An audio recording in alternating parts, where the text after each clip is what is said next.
하나님 말씀 시편 23편 5절 말씀입니다. 다 같이 한 목소리로 받들어 읽습니다.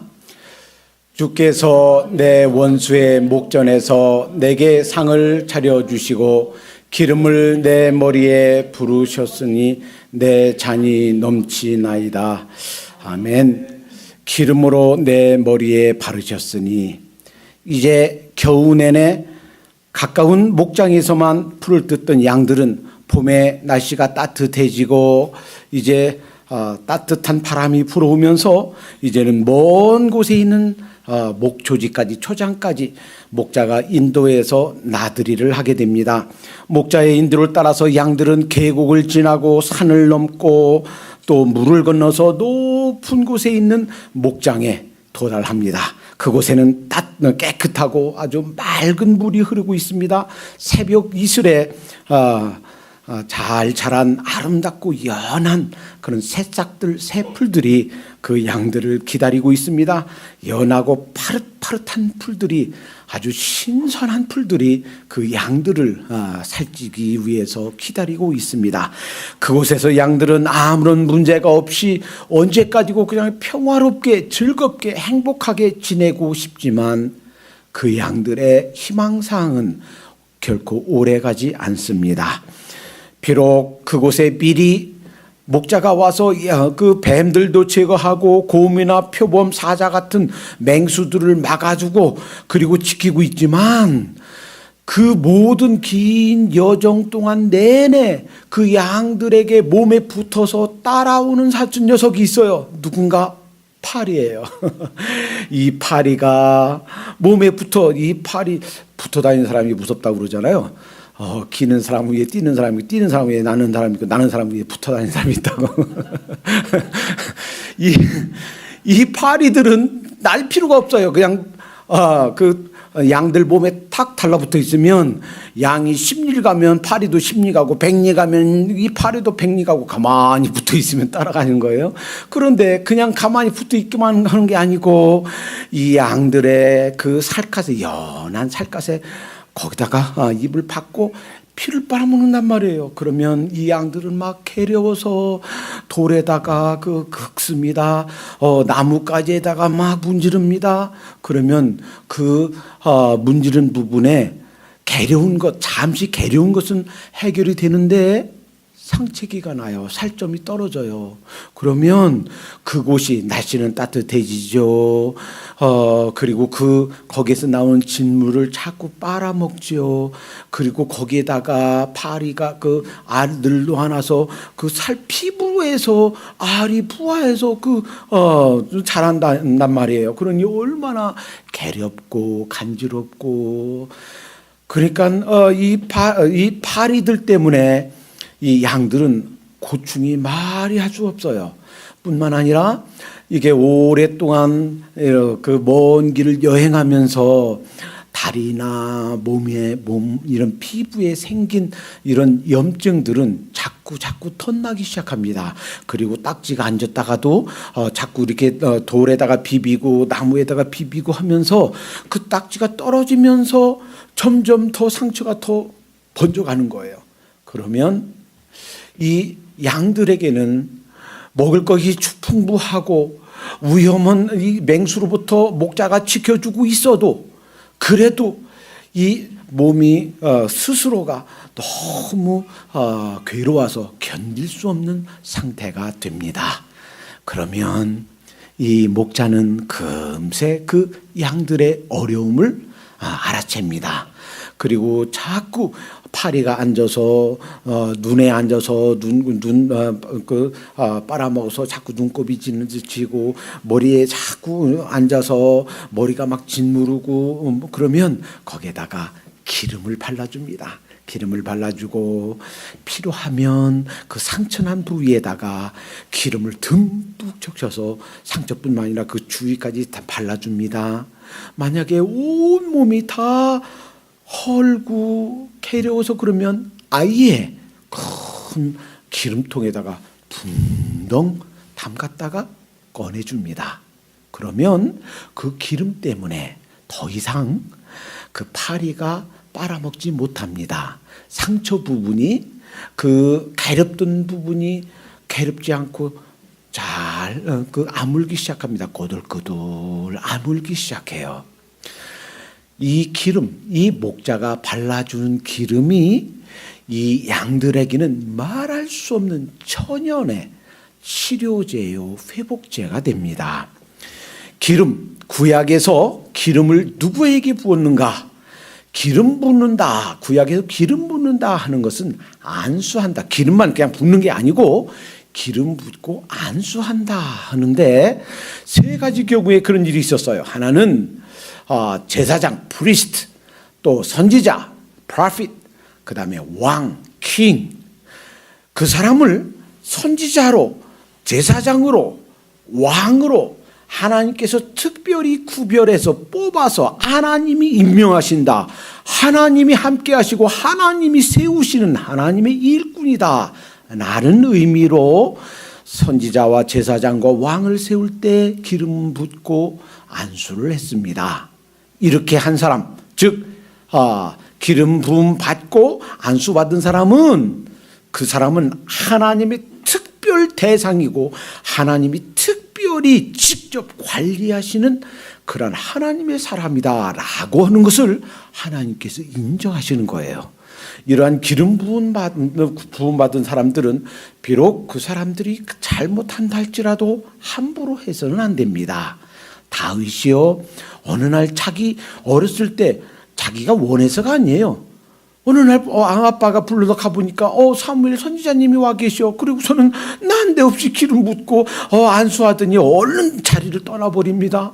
그러니까 자기도 모르는 사이에 어느 날 갑자기 안수를 받고 기름 부음 받고 안수 받은 거예요. 그리고서 알았어요. 아하, 이것이 하나님의 손길이었구나.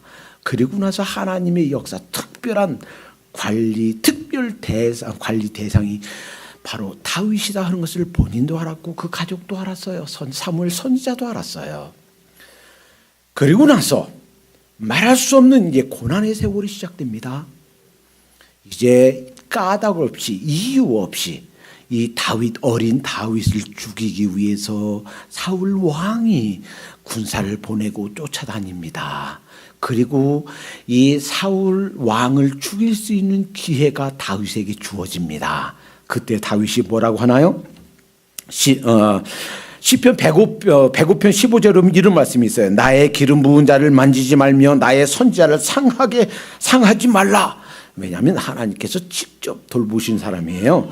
사무엘상 24장 6절에서 다윗이 사울을 해할 수 있는 기회가 있었을 때 이렇게 얘기합니다. 내가 손을 들어 여호와의 기름 부음을 받은 내 주를 치는 것은 여호와의 금하는 것이니 그는 여호와의 기름 부음을 받은 자가 됨이니라. 함부로 비록 자기가 사울 왕을 죽인 자 할지라도 그것이 부당하지 않아요. 왜? 부당하게 먼저 사울 왕이 죽이려고 그랬으니까. 그리고 하나님께서 주신 절호의 기회니까. 그러나 내가 100% 옳고 사울 왕이 100% 틀렸다 할지라도 그가 하나님께 기름 부음 받은 하나님의 사람이기 때문에 해하지 않는다. 이런 고백이에요. 기름 부음 받는다라고 할 때 이 기름은 성령님을 상징합니다.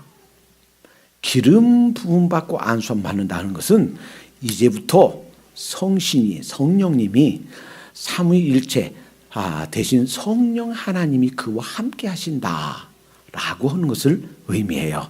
이사야 61장 1절에서 이사야는 예수님에 대해서 장차 오실 구세주 메시아 예수님에 대해서 이렇게 예언하셨습니다. 주 여호와의 신이 누구예요? 성령님이에요. 주 여호와의 신이 내게 임하셨으니 이는 여호와께서 내게 기름을 부으사 가난한 자에게 아름다운 소식을 전하게 하려 하심이라. 그러니까 기름 부음 받는다 하는 것은 성령님을 주신다라는 거예요. 안수할 때 왕이나 선지자나 제사장으로 세울 때 기름 부음 받는 것은 이제부터는 성령님이 함께 하신다라고 하는 것을 상징한다라는 말이에요. 역사적으로 성령님이 아주 강하게 역사하셨던 때가 3번 있어요. 첫 번째는 출애굽할 때 BC 주전 1446년에 모세를 통해서 출애굽했지요. 그 출애굽이 아주 강력한 하나님의 역사가 필요했기 때문에 이때 성령님의 역사가 강했습니다. 모세가 행했던 갖가지 큰 역사와 기적들, 홍해를 가르고 마라의 쓴물을 달게 하고 반석을 쪄서 거기에서 물이 나오게 하고 이런 갖가지 역사들, 또 그 후에 여호수아를 통해서 요단강을 가르고 했던, 또 여리고가 무너지고 했던 그 많은 기적들과 많은 역사들은 성령님께서 강하게 역사하신 결과인 줄로 믿습니다.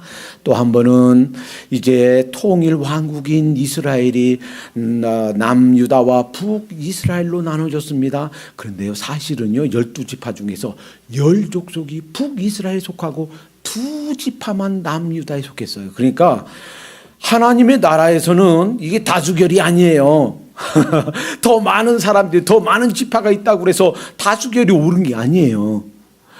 그러니까 메이저리티, 대부분 대다수가 북이스라엘에 있었지만 그들이 하나님 앞에 범죄하고 그들이 하나님의 말씀을 순종하지 않았을 때 하나님이 그들과 함께하지 않으셨습니다.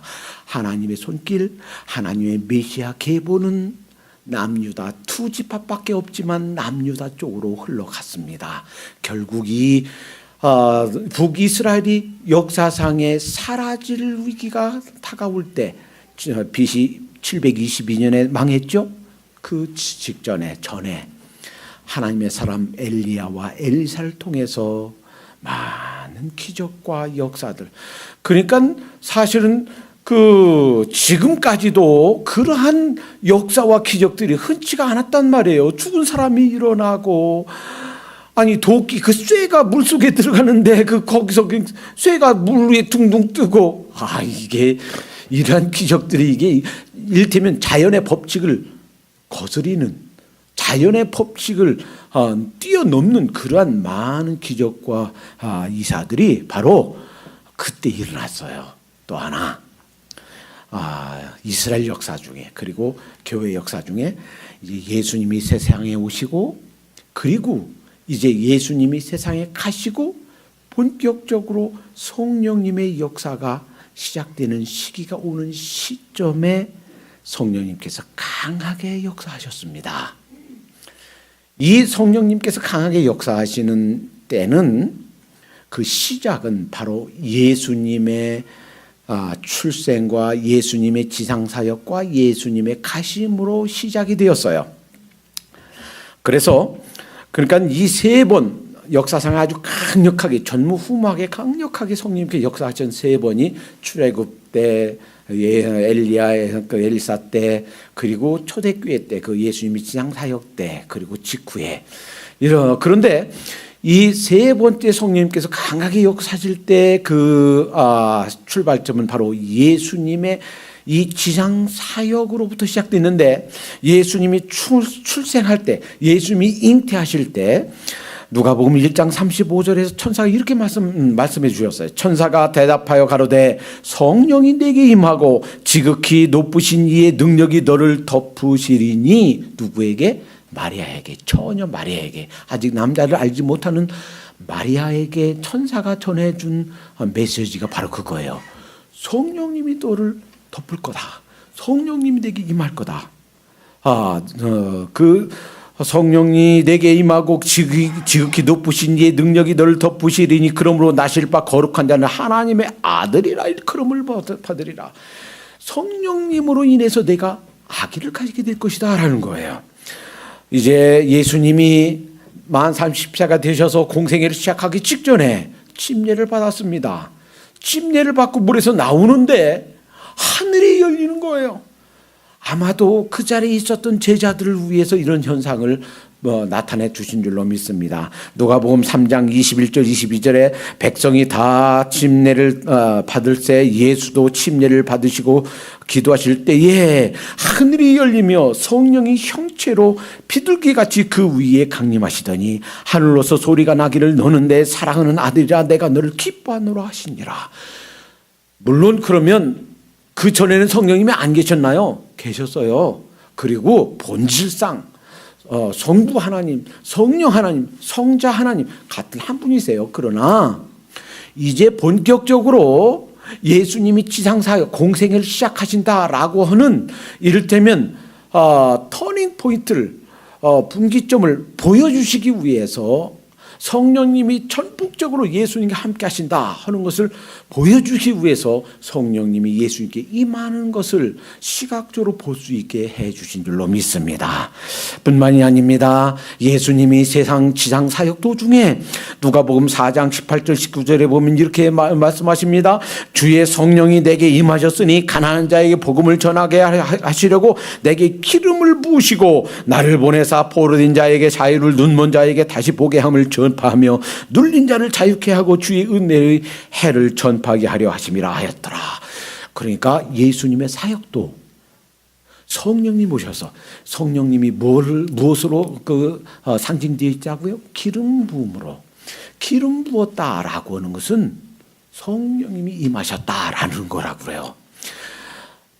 주께서 기름으로 내 머리에 바르셨으니, 이 말은 그러니까 다시 말해서 목자가 양들을 치료하고 보호하고 회복시켜주고 하듯이 성령께서 우리에게 오셔서 우리를 회복하시고 우리를 위로하시고 치유하시고 하는 것을 의미한다라는 거예요. 뿐만이 아닙니다. 이제 예수님이 마지막 이제 지상에 오셔서 이제 다시 하늘로 승천하시기 직전에 사도행전 1장 5절에 이렇게 말씀하십니다.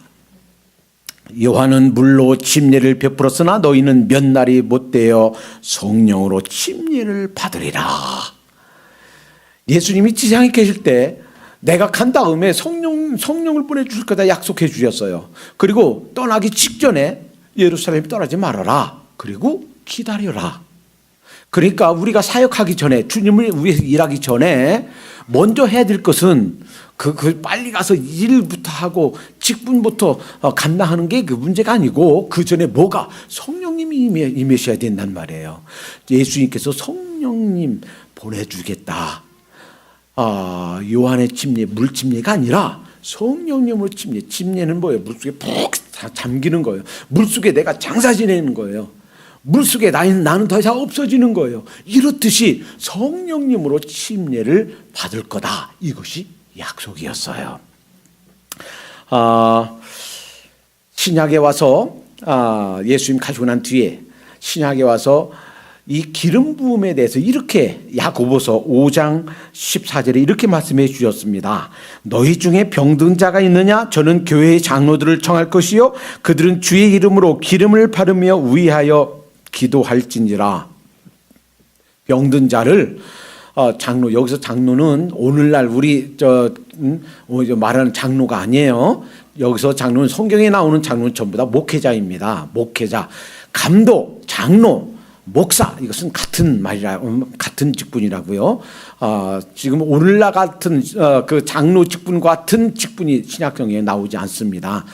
이 장로는 전부 다 목회자를 의미합니다. 그런데 그러면 병든 자, 아픈 사람은 전부 다 기름 발라야 되는가? 이 말씀은 이렇게 이해해야 돼요. 기름 바르라는 것은 그 당시만 해도 이 약이 오늘날처럼 좋은 약이 없던 시대예요. 그래서 바울이 디모데에게 내 위장병 위해서 위가 나쁜 것에 포도를 좀 먹어라. 원래 술 먹으면 안 되지만 포도주를 좀 쓰라.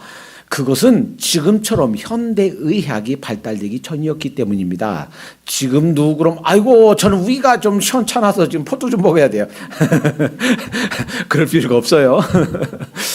그건 술 먹고 싶으면 핑계 대는 거예요. 마찬가지예요. 지금 많은 그 의학 피부 약들이 많이 있기 때문에 더 이상 기름 바를 필요가 없습니다. 다만 성령님을 의지해서 기도하면 되겠습니다. 그런데 이 성령님에 대해서 기름으로 내 머리에 바르셨으니 했을 때 그 기름이 성령님이라고 그러는데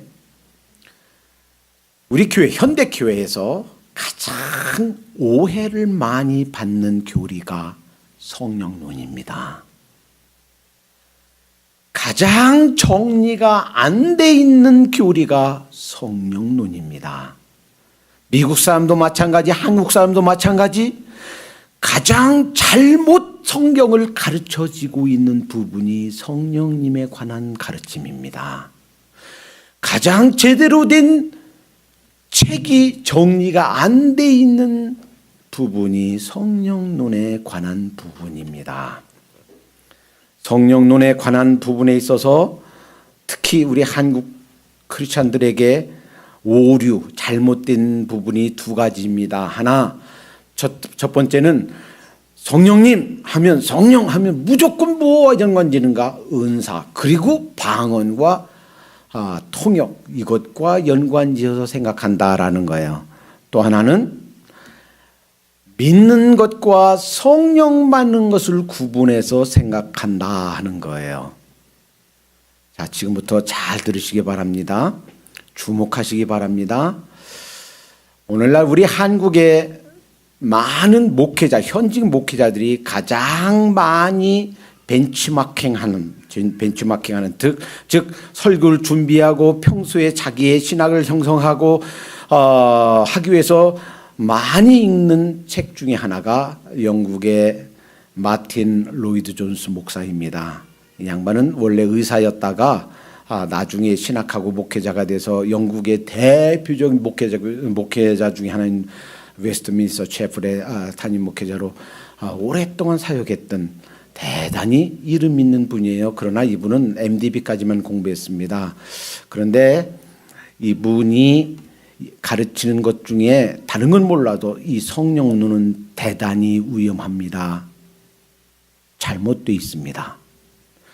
한국의 많은 목회자들이 본받고 또 한국 교회의 성령론에 영향을 많이 끼친 조용기 목사님과 그분이 속한 신학교의 가르침, 죄송하지만 성령론에 관한 것 틀렸습니다.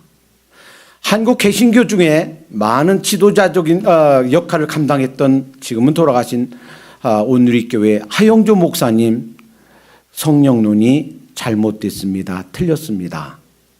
아이고 목사님 그 신학교 강의실에서 얘기하지 설교하는 도중에 그런 거 얘기합니까? 아니에요. 왜?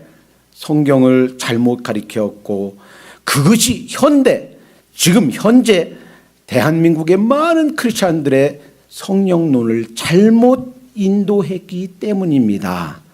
이분들이 왜 잘못되는가, 무엇이 잘못되는가 지금부터 제가 가르쳐드리는 거 잘 기억하시기 바랍니다. 이렇게 얘기합니다. 사도행전 2장에 오순절 사건이 있습니다. 이 오순절 사건은 이렇습니다. 예수님이 십자가에 못 박혀 돌아가신 것이 유월절 날이었어요. 유월절 날, 다시 말해서 예수님이 세상에 오신 것은 유월절 양으로 왔다 하는 것을 보여주신 겁니다. 1400년간 1446년에 그들이 출애굽하면서부터 유월절을 명절, 민족의 명절로 지켜라 해서 약 1400년 이상 지킨 것은 그 유월절 양으로 오실 예수님, 인류 구원을 위해서 오실 예수님에 대해서 가르쳐주기 위한 시청각 교육으로 그 명절 지키게 한 거예요. 유월절 날 돌아가셨습니다. 그리고 3일 만에 부활하셨습니다. 그리고 사도행전 1장 3절에 보니까 약 40일간 예수님이 부활하신 몸을 증거해 보이시면서 예수님이 부활하신 사실을 알렸습니다. 그리고 나서 가시면서 이 예루살렘 떠나지 말아라 라고 기다려라, 약속한 거 기다려라 라고 하고, 그러니까 사도행전 2장 1절 이하의 사건은 그 날이 오순절 날이에요. 오순절 날은 무엇입니까? 우리 성경 읽으면서 정리했죠. 6월절 지나고 나서 7절이라고 그래요. 7 곱하기 7, 7주가 지나면 7주 49, 그러고서 그 다음 50번째 날. 그래서 오순절이에요. 그때가 처음 곡식, 이 추수가 두 번 있는데 보리 추수, 밀 추수. 첫 번 있는 추수 때 초실절 이렇게 불러요. 그런데 그 성령님이 임하신 것이 그 오순절 날이에요. 오순절도 그 민족의 명절로, 유월절처럼 명절로 지킨 날이에요. 그러니까 이런 의미예요. 유월절 양으로 오신 분이 예수 그리스도시고 예수 그렇게 가시고 이제 성령님이 오셔서 본격적으로 추수하는 오순절이 그 초실절이라고 해서 첫 열매 거둔 때라고 그랬죠. 성령님이 오셔서 예수님이 십자가에 이루신 구원을 각 개인에게 적용하셔서 구원을 전폭적으로 유대인이나 이방인 누구나에게 이제 구원이 이르는 성령님의 역사로 구원이 이루어지는 열매를 거두는 그 역사를 성령님께서 대대적으로 시작하신다 하는 걸 보여준다는 거예요. 그런데 보세요. 그날도 마가의 다락방에서 기도하고 있었습니다. 그런데 사도행전 2장 1절 이하에 보면 2장 3절 불의 혀같이 갈라지는 것이 저에게 보여 각 사람이 위에 임하여 있더니 저희가 다 성령의 충만함을 받고 성령이 말하게 하심을 따라 방언으로 말하기를 시작하니라.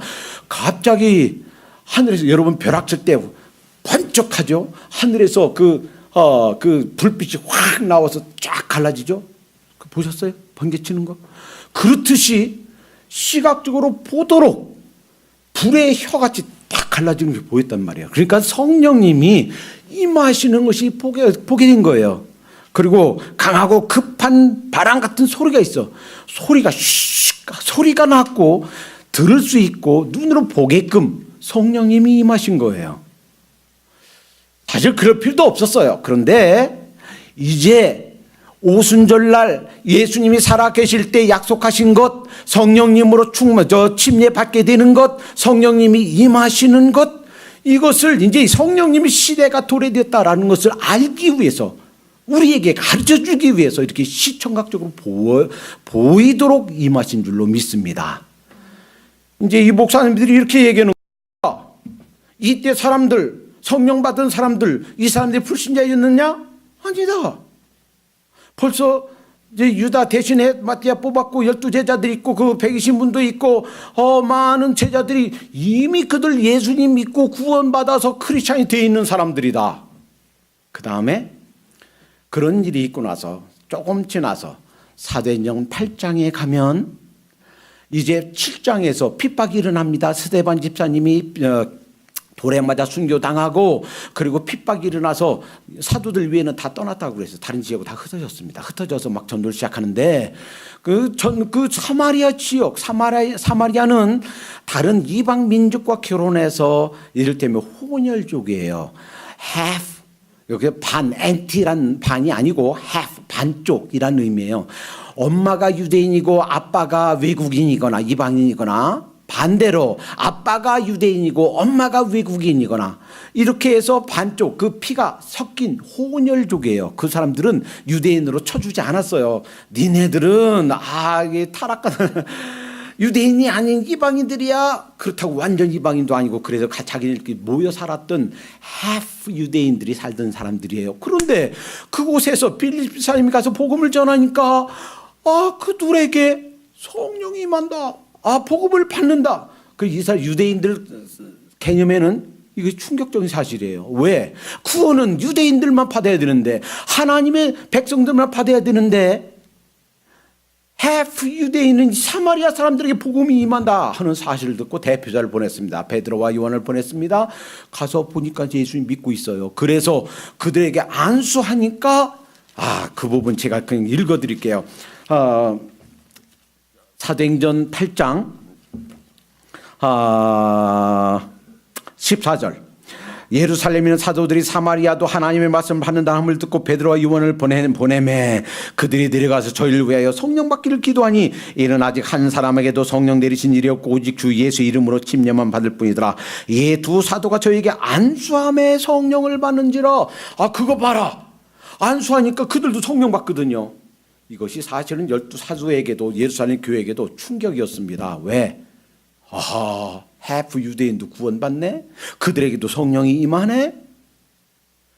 자, 그리고서 이제 교회의 대표 지도자 중에 하나인 베드로와 요한이 가서 성령 받는 걸 보고 이제는 인정하지 않을 수가 없단 말이에요. 그들에게도 구원이 임했다. 그들에게 성령이 임하셨다. 그들도 하나님의 백성들이다. 인정하지 않을 수가 없었어요. 그러니까 이것을 이렇게 얘기합니다. 제가 대표적으로 틀렸다는 사람, 마틴 로이드 존슨 목사님, 조영기 목사님, 하용조 목사님 틀렸다고 그랬죠. 이분들이 이렇게 가르칩니다. 보시오, 이 사람들이 예수님 이미 믿었던 사람들인데 성령 받지 못했지 않습니까? 안수할 때 성령 받았지 않습니까? 뿐만이 아니에요. 조금 넘어가서 고린도 10장에 보면 고넬료라는 사람인데, 이 사람은 half 유대인도 아니고 완전 이방인이에요. 이 사람은 로마 백부장입니다. 로마 장교예요. 자기 밑에 100명을 거느린 로마 장교입니다. 완전히 이건 이방인이에요. 근데 그가 하나님을 잘 섬겼어요. 기도하는 중에 환상을 보여줍니다. 그런데 그리고서 환상을 보여주시면서 이 베드로라고 하는 저 요바에 가는 시몬이라고 하는 그 가죽 만들어서 팔고 하는 그 사람 집에, 그러니까 가죽 만들어 팔으니까 지금으로 말하면 큰 대기업 회장 집이에요. 그러니까 그래도 좀 경제적으로 넉넉하니까 그 집에 머물렀겠죠. 그 집에 머무르면서 거기에 전도하고 있던 베드로, 그 사람 청해서 말씀을 들으라, 환상을 주셨어요. 베드로는 베드로에게로 가서 따로 하나님께서 환상 주셨어요. 자, 그래서 고넬료 집에 갔습니다. 그는 베드로가 깨닫습니다. 이 사람이 이방인이지만 복음을 알고 예수님의 십자가 보혈이 그 흐르고 있구나. 그리고서 충격입니다. 이 구원은 유대인들에게만 있어야 되는데 이방인들도 받네. 완전 이방인인 로마 병정 고넬료도 구원을 받네. 성령을 받네. 자, 그리고서 이제 이렇게 잘못 가르치는 사람들은 그렇게 얘기합니다. 보세요. 이 빌립을 통해서 믿었던 그 사마리아 사람들도 안수할 때 성령이 있고, 크리스찬들이 왜 무기력한 삶을 사는가, 왜 죄에 자꾸 실패하고 넘어지는 삶 사는가, 예수님 믿으면서도 왜 열매 없는 삶을 사는가, 그건 성령 받지 못해서 그렇습니다. 성령 받아야 됩니다. 여기까지만 듣고 끝나면 마치 이분들의 가르침이 100% 맞는 것 같아요. 성령 받아야 될 것 같아요. 내가 지금 성령 못 받아서 이렇게 무기력한 삶을 사는 것 같아요. 늘 실패하는 삶 사는 것 같아요. 기도원 가서 성령 집회하는 데가 쫓아가서, 거기가 어디가 됐든 한국이든 미국이 됐든 성령 집회하는 데 가서 성령 주세요 라고 기도해야 될 것 같아요. 그러나 그분들이 왜 들리는지 지금부터 말씀드립니다. 조금 시간이 가도 이해해 주시기 바라요. 이렇습니다. 성경에는 그것을 규범으로, 다시 말하면 일상 보통 때 늘 따라 행해야 되는 규범으로 주신 말씀인가, 아니면 조금 어려운 단어 쓰겠습니다. 과도기적인 예외, transitional exception인가 구분해야 됩니다. 시대가 변화하는 과도기적인 예외는 그것이 일반적으로 늘 그렇게 해라라고 하는 규범이 될 수가 없습니다. 이런 과도기적인 예외를 규범으로, 교리로 삼으면 아주 심각한 교리적 오류에 빠지게 됩니다. 왜 사도행전 2장에 시청각적으로 보게 될 그 성령님이 임하시는 걸 보게 했는가? 그것은 이제 성령님의 역사, 구약의 성부 시대, 신약의 오셔서 역사하신 성자 시대, 이제는 성령님의 시대, 교회 시대, 은혜 시대, 성령님이 예수님의 구원, 십자가에서 이루신 구원을 대대적으로 각 개인에게 적용시킬 성령님의 시대, 구원의 시대가 열린다 하는 것을 가르쳐 줄 필요가 있었어요. 그래서 시청각적으로 보여주신 겁니다. 만약에 오늘 어떤 부흥 강사가, 어떤 사람들이 오순절 같은 사건을 이 시간에 허락해 주시옵소서라고 기도한다면 잘못된 기도입니다. 오순절 사건, 사도행전 2장 1절에 있던 사건은 다시는 반복되지 않을 사건입니다. 그래서 실제로요, 박대선 장로 같은 전도관 같은 사람들은요, 마치 오순절 사건, 사도행전 2장 1절 실제 일하는 것처럼 캄캄하게 해놓고 전국불 번쩍하고 하는 것처럼 터뜨리고 사기치 그걸 버렸어요. 만약에 이와 비슷한 일을 우리 개신교에서도 성령 집회한다고 우르르 성령 받으라고, 성령 받지 못해서 문제라고 가르치는 사람들이 있다면 조심하시고 속지 마시기 바랍니다. 사도행전 2장 1절의 사건은 다시는 역사상에 반복되지 않을 단 일회적인 사건입니다. 그리고 사도행전 8장, 사도행전 10장에 있던 사건들도 이제는 유대인뿐만 아니라 half 유대인도 그리고 이방인도 그 누구나에게 성령님이 임하신다라는 것을 보여주시기 위한 그러한 예외적인 사건이었습니다. 그리고 그 예외적인 사건은 이후로 믿는 모든 사람들이 믿는 것 따로 성령 받는 것 따로니까 성령 받아라라고 가르쳐 주는 것이 아니라 예외적인 단 한 번씩 있는 사건이었고, 이것이 정착된 이후에는 성령 받으라고 가르치는 적이 한 번도 없다는 사실입니다. 생각해 보세요. 성령님 받는 것이 굉장히 중요합니다. 예수님께서 여러 번 말씀하셨고, 예수님이 성천하시면서 마지막 가르쳐 주신 것도 떠나지 말고 성령님 받아라 가르쳐 주신 부탁한 게 그거예요. 이렇게 중요한 것. 만약에 예수님 믿는 것 따로 성령님 받는 것 따로라면 이후에 서신서에 왜 단 한 번도 성령 받는 것에 대해서 가르쳐 주지 않았습니까? 이렇게 중요한 크리스찬의 그 교리를 왜 가르쳐 주지 않습니까? 그것은 예수님이 이제 가시고 나서 성령님 시대가 열리는 그 과도기에만 주신 사건이에요. 그러니까 예수님 받는 것이 예수님 믿고 난 후에도 따로 성령 주세요, 성령 해 받아야 되는 것이 아니란 거예요. 자, 그래서 그러면 이제 예수님이 오셔서 성령님이 오셔서 어떤 사역을 하시는가를 살펴보면 압니다.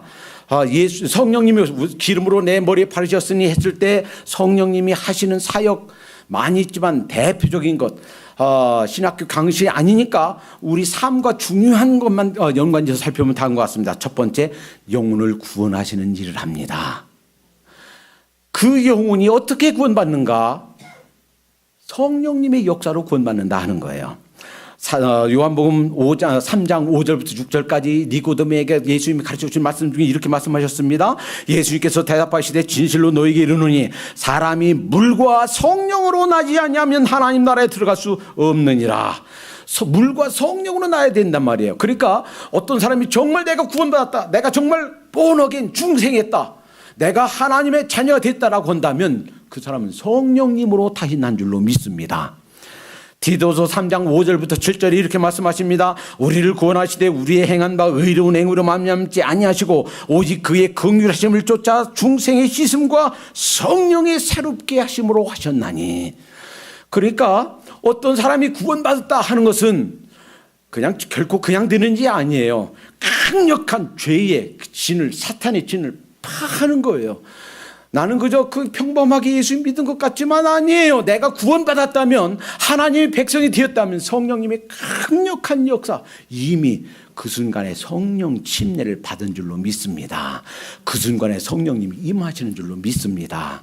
그러니까 예수님 믿은 후에 다시 성령 받아라, 예수님 믿어서도 성령 못 받고 크리스찬 생활한다 하는 것은 잘못된 가르침이란 말이에요. 예수님 정말 믿었고 정말 중생한 사람이라면 이미 성령 침례 받았고 성령님이 와 계신 줄로 믿습니다.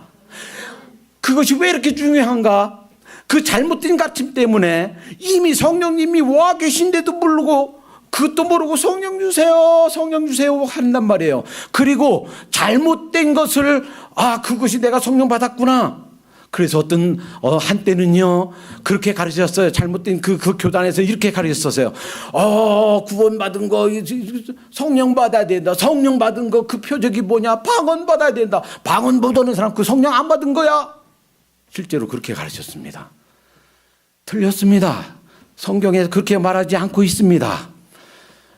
그 사람이 방언을 하든 못하든 상관없이 정말 그 사람이 예수님 믿어 본어겐한 중생한 사람이라면 이미 성령님이 와 계신 줄로 믿습니다. 그것을 깨닫고 인정하고 성령님께서 도와주세요, 성령님을 의지하고 그래야 승리하는 줄로 믿습니다. 그러니까 영혼을 구원하시는 일은 성령님이 하시는 일이에요. 그래서 어떤 사람을 전도해야 되겠다, 기도해야 되겠어요. 성령님, 그를 만져주시옵소서. 그의 마음을 주님 다스려 주시옵소서. 그를 구원해 주시옵소서. 성령님께 의뢰해야 될 줄로 믿습니다. 두 번째, 성령님께서는 치유와 회복을 주시는 줄로 믿습니다. 목자가 머리에 또는 상처에 기름을 발라서 꼬들꼬들 낫게 하듯이 이 성령님 파라클레이토스, 이 보혜사라는 헬라어가 파라클레이토스, 파라는 곁에, 클레이토스는 함께 있다 이런 뜻이에요. 그러니까 곁에 함께 있으면서 우리를 위로해 주시는 분. 친구하고 한번 다투고 왔어요. 아빠는 그렇게 말씀하시죠. 이 녀석아, 네가 좀 더 참지 그랬니? 네가 말 좀 곱게 하지 그랬니? 그런데 그 엄마는요 끝까지 들어줘요. 그래, 그랬니? 아이고, 그래, 네가 그 소리 듣고 네가 화가 날만 하겠구나. 엄마는 내가 잘못했어도 잘했어도 늘 누구 편이에요? 엄마는 내 편이에요. 그런데 그 엄마가, 아빠는 혼내고서 그냥 푹 나가버리지만 끝까지 들어주고, 그래, 네 마음이 아프겠다 토닥토닥 해준 엄마가 그렇게 들어주고 내 편 되어주면 그냥 화가 났다고도 마음이 슬 풀려요. 엄마는 어떤 사람이에요? 나를 위로하는 사람이에요. 그게 치료자가 된단 말이에요. 그것이 힐링이 된단 말이에요. 성령님은 어떤 분이신가? 나와 같이 계셔서 그렇게 위로하시고 내 마음을 치료해 주시는 분, 온갖 잘못되고 어그러진 것들을 치유하시고 회복해 주는 참된 힐러가 바로 성령님이신 줄로 믿습니다. 그래서 요한복음 14장 16절에 내가 아버지께 구하겠으니까 또 다른 보혜사, 바로 성령님을 얘기하는 거예요. 성령님을 너에게 주사 영원토록 너와 함께 있게 하시느니. 세 번째, 성령님이 하시는 일은요, 승리하게 해주신다는 거예요. 왜 우리가 자꾸 넘어지는가? 왜 자꾸 실수하고 실패하게 되는가? 왜 자꾸 또 원치 않는 것을 하게 되는가? 이 성령님께서 힘 주시는 힘을 던지지 못했기 때문이에요. 갈라디아서 5장 16절 17절 이렇게 말씀하십니다. 내가 이르노니 너는 성령을 쫓아 행하라. 그리하면 육체의 욕심을 이루지 아니하리라. 육체의 소욕은 성령을 거스리고 성령의 소욕은 육체를 거스리나니 이 둘이 서로 대적함으로 너희 원하는 것을 하지 못하게 하려 함이라. 그리고 성령님을 쫓아 행하면 성령님의 도심을 힘입고 성령님께서 우리에게 내주하시고 그 성령님께 힘있게 도와주시면 어떠한 죄의 상황도, 어떠한 실수할 수밖에 없는 그런 상황도 이기게 해주시는 줄로 믿습니다. 이 세상을 이길 힘은 결코, 그리고 이 옛사람, 내 속사람 옛사람의 성품을, 이 죄의 소욕을 이길 힘은 오로지 성령님의 도우심밖에 없는 줄로 믿습니다. 그러니까 구원하게 하시는 것, 그리고 위로하시는 것, 회복시켜 주시는 것, 승리하게 하는 것 또 하나, 이 성령님이 우리의 직분을 잘 감당하게 해주신다는 거예요. 고린도전서 12장 4절에 보면 이렇게 말씀하십니다. 은사는 여러 가지나 성령은 같고. 그러니까 우리는 은사하면 방언하고 통변하는 이것만 생각하면 큰 오산이에요. 은사는요, 우리가 열심으로 주님을 섬기는 모든 것이 다 은사인 줄로 믿습니다. 은사는 여러 가지예요. 그저 방언 하나가 아니에요. 은사는 여러 가지나 성령은 같고 직임은 여러 가지나 주는 같으며 각 사람에게 성령의 나타남을 주시면 유익하게 하려 하심이라. 고린도서 12장 4절 말씀이에요. 이 모든 일은 한 사람 같은 한 성령이 행하사 그 뜻대로 각 사람에게 나눠 주시느니라. 이제 갖가지 그 섬김과 책임을 감당하다 보면 성령님께서 힘 주세요. 내가 없던 그 재능도 개발하게 해주세요.